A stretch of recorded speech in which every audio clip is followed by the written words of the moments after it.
Assalamualaikum warahmatullahi wabarakatuh.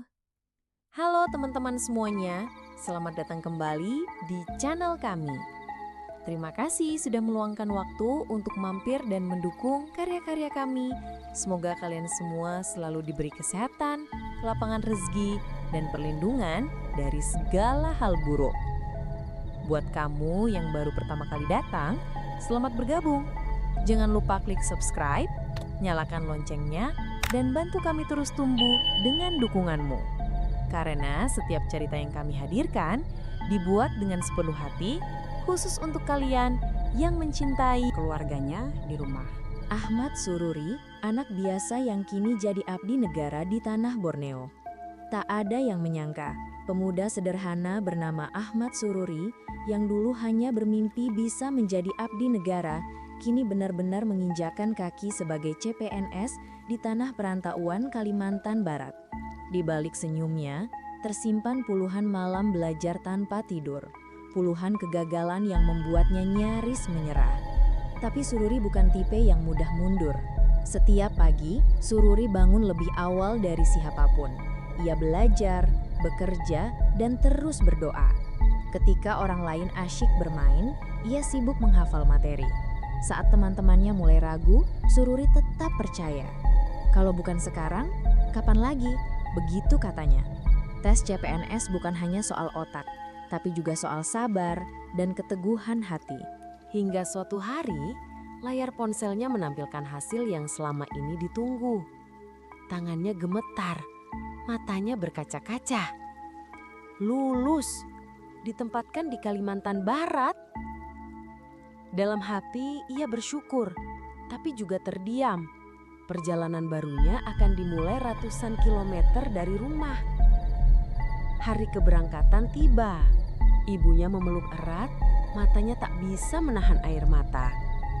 Ayahnya walau dia menepuk bahunya dengan bangga. Hati-hati di tanah orang, nak. Ingat pesan bapak, jangan sombong, jangan lupa sholat. Dengan tas besar dan doa dalam hati, Ahmad Sururi berangkat menuju tanah Borneo. Kalbar menyambutnya dengan cuaca yang berbeda, bahasa yang asing, dan budaya yang baru. Tapi Sururi belajar beradaptasi. Ia tak gengsi bertanya, tak malu belajar. Dari mencari kos, belajar masak, sampai mengenal warga lokal, semua ia hadapi dengan senyum. Hari pertamanya sebagai CPNS penuh rasa gugup. Tapi Sururi tahu, kini ia mengemban amanah. Bukan hanya dari negara, tapi dari orang-orang yang percaya padanya. Ia bukan siapa-siapa, tapi dengan seragam itu, ia tahu dirinya membawa harapan. Harapan keluarganya, kampung halamannya, dan masa depannya. Kini, di sela-sela kesibukannya melayani masyarakat, Ahmad Sururi kadang duduk di beranda kecil rumah dinasnya, menatap langit Kalimantan dengan senyum. Ternyata, mimpi itu bisa nyata, asal kita berani melangkah dan tidak berhenti di tengah jalan. Kisah Sururi belum selesai, tapi satu hal pasti, ia sudah memenangi perjuangannya sendiri. Tak ada yang menyangka bahwa seorang pemuda sederhana bernama Ahmad Sururi yang sehari-hari dikenal pendiam, sederhana, dan jarang bicara banyak soal mimpi, akan menjadi salah satu dari ribuan orang yang berhasil lolos CPNS dan ditempatkan di Kalimantan Barat, daerah yang bahkan belum pernah ia kunjungi sebelumnya. Sururi bukan berasal dari keluarga berada. Ia lahir di sebuah kota kecil, tumbuh dalam lingkungan yang hangat meski penuh keterbatasan.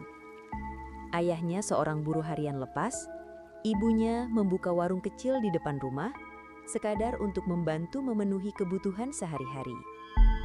Sururi tahu sejak kecil bahwa ia tak bisa berharap banyak dari keadaan, tapi ia bisa berharap pada pendidikan. Semua bermula dari mimpi sederhana. Saya ingin punya pekerjaan yang jelas, yang bisa bantu orang tua, yang bisa bikin hidup saya tenang. Begitu katanya pada sahabat dekatnya saat pertama kali mendaftar CPNS. Tapi di balik kesederhanaan itu, ada api yang menyala pelan-pelan di dalam dirinya. Ia tahu, masuk CPNS bukan perkara mudah. Bersaing dengan ratusan ribu orang dari seluruh Indonesia. Berjuang di antara ribuan peserta dengan latar belakang pendidikan dan pengalaman yang jauh lebih mentereng. Tapi Sururi percaya satu hal, yang rajin belajar dan sabar pasti punya jalan.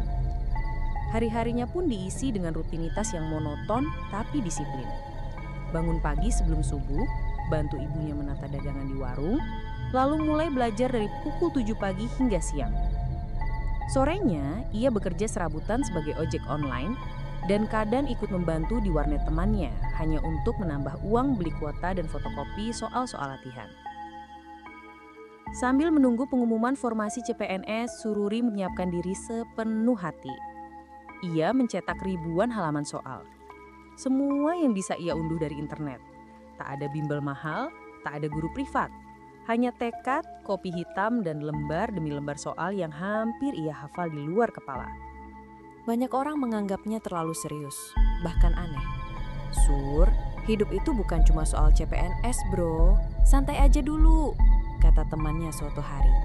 Tapi Sururi hanya tersenyum kecil. Ia tahu mimpinya mungkin tampak kecil bagi orang lain. Tapi baginya itu cukup besar untuk mengubah hidup seluruh keluarganya. Hari itu akhirnya tiba, tes CPNS yang ia tunggu-tunggu. Ia datang dengan sepatu pinjaman dan kemeja bekas yang disetrika sendiri malam sebelumnya. Wajahnya tegang, tapi matanya tenang.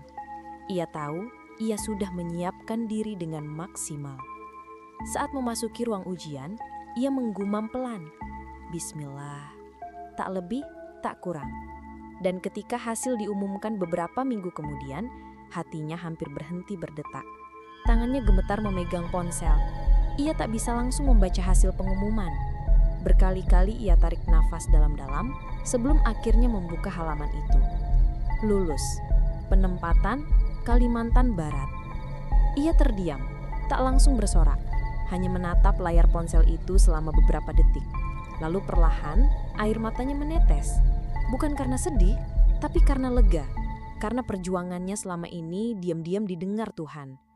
Ibunya yang mendengar kabar itu menangis lebih keras dari siapapun.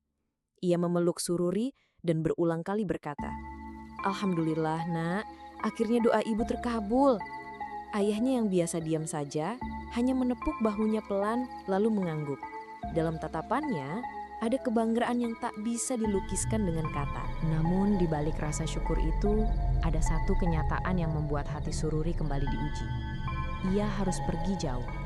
Kalimantan Barat, sebuah wilayah yang hanya ia tahu lewat peta dan cerita teman. Tak ada saudara di sana, tak ada teman, hanya ia dan tugas barunya sebagai calon abdi negara.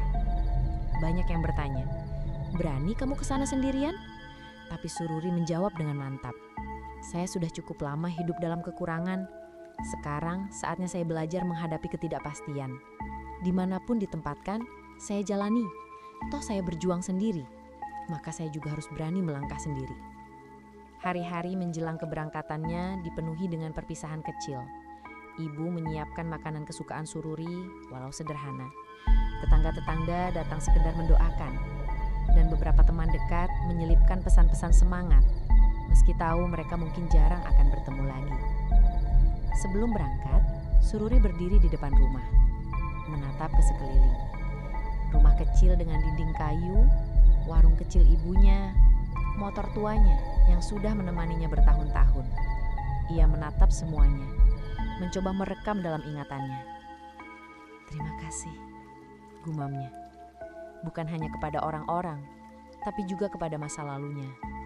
Karena Sururi tahu, semua perjuangan itu, semua keterbatasan itu, telah menjadikannya siap untuk babak baru hidupnya. Dan dari sanalah kisah Ahmad Sururi sebagai CPNS di Kalimantan Barat dimulai. Perjalanan yang mungkin baru membuka pintu pertama dari ratusan pintu pengabdian yang menanti.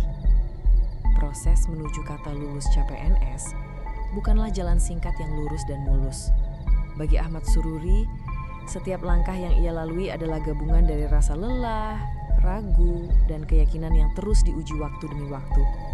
Tak ada yang benar-benar bisa memahami perjuangannya, kecuali mereka yang juga pernah ada di titik itu. Mempersiapkan diri sendirian, bermodal niat besar, dan sumber daya yang sangat terbatas.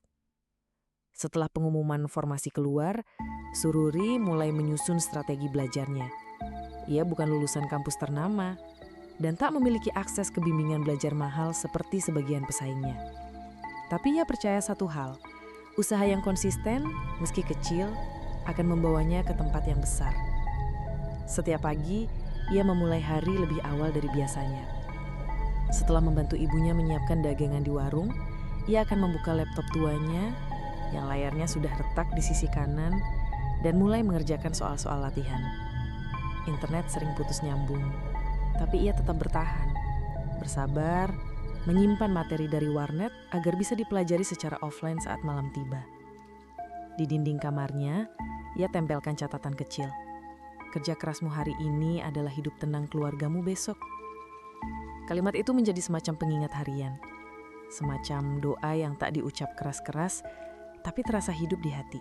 Selama berbulan-bulan, hari-hari Sururi nyaris selalu sama. Ia membagi waktunya dengan sangat disiplin.